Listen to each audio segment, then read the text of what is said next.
Hello crafty friends, it's Alicia of the Call Me Crafty Al YouTube channel, and in today's video I'm going to be sharing another alternative using the October 2019 paper pumpkin kit. For this card I will be using some of the scraps. I hope you'll stick around and see how I made it.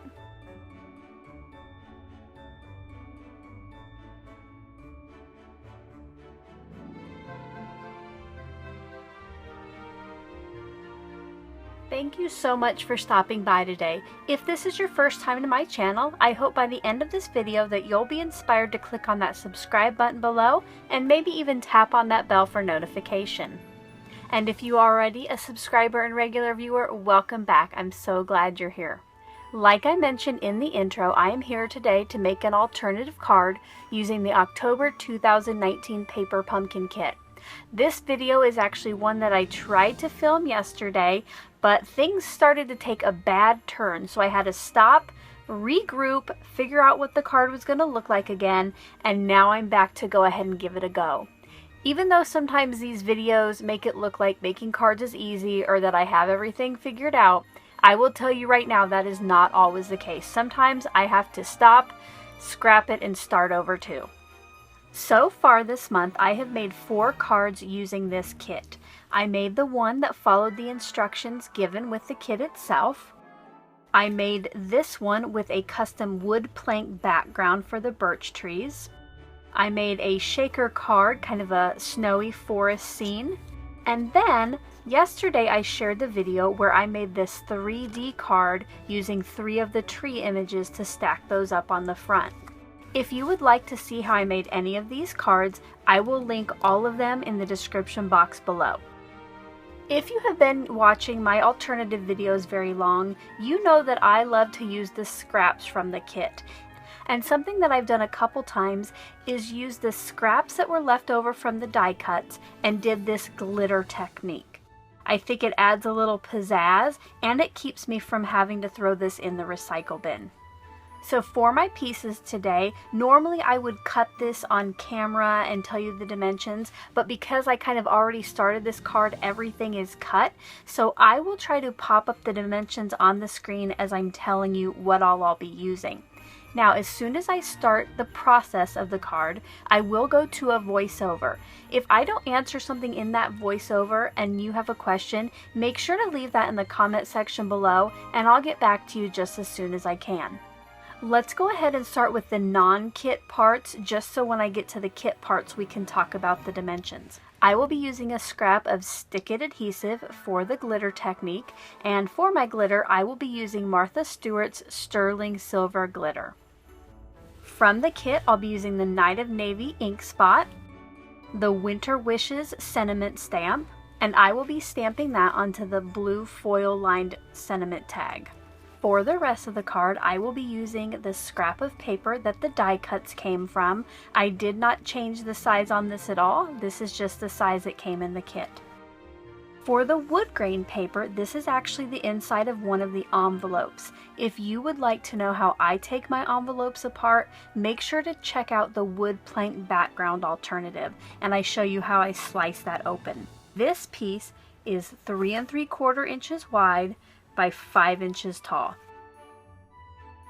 For my white cardstock, I actually used the back of the pre-printed card because on my 3D card I used just the fronts on a couple of them, so this gives me again another way not to throw this in the trash or recycle bin. This is just slightly larger than the wood grain. This is 3 7/8 inches wide by 5 1/8 inches tall.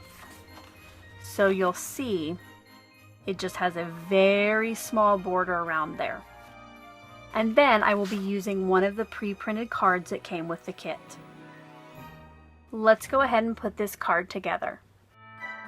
To get started on this card, I used my ink spot to stamp the sentiment onto the blue label tag. Once that was done, I started putting my card together. The first thing I did was mat my wood grain background with that scrap of white cardstock, and then I got out my big blue roll of foam tape to put the wood grain piece onto the card front. If you haven't seen me use this roll of tape before, you might want to check it out. I do have it linked in my description box below. I get it on Amazon, and for the amount you get and the price, it is super economical. I like to use it for stuff like this and for shaker cards.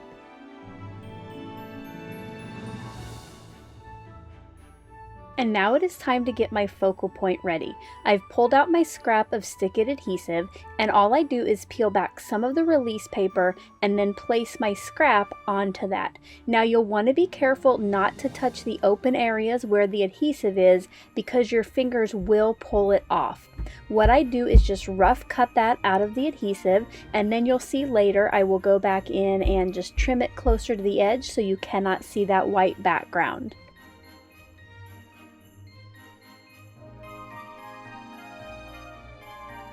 And now it is time to add some sparkle. Just to be a little bit cleaner, I put my scrap into my tidy tray, and then I pretty much dump almost that whole tube of glitter over my card. I can always put this back in the container later since the tray has a hole in it, and this way I assure that I get lots of glitter in there. You'll see that I kind of press that in with my fingers.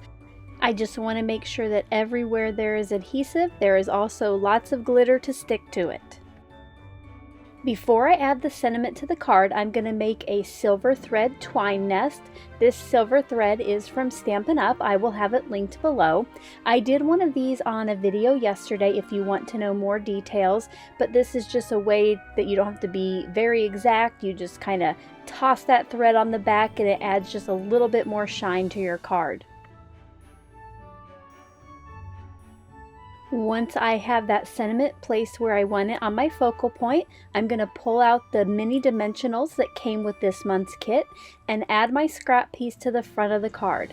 And that will complete the card, and here are some close-up looks for you.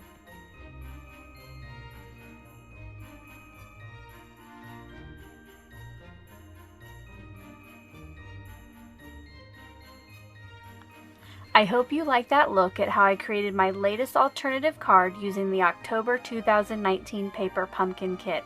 As always, if you did, I appreciate a thumbs up. Until my next video, I hope you're having a crafty day. Bye-bye. Thank you so much for taking the time to watch all the way to the end of the video. I hope that you'll consider clicking on one of the videos or playlists I have linked above, and if you're interested in any of the products or tools that I use in the video, I do have some links in the description box.